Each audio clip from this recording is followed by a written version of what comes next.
সরকার বাহাদুর, আল্লাহর ওয়াস্তে আপনারা তো বেশ কিছু ভালো কাজের উদ্যোগ নিছেন।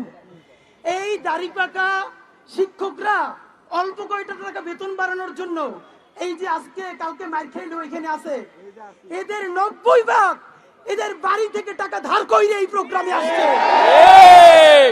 প্রতিবার টাকা ধার কইরে আসার সময় বলে এবার দাবি আদায় হবে, আর সমস্যা নাই।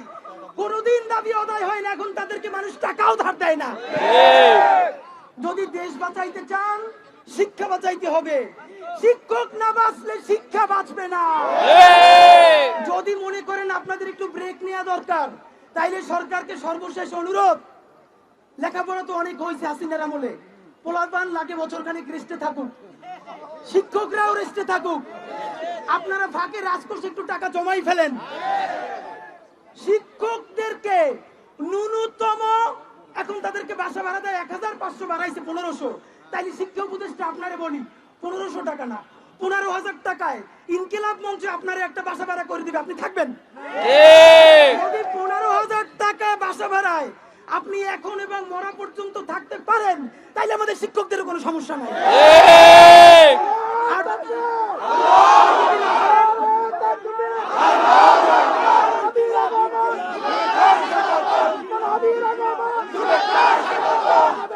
আমাদের দাবি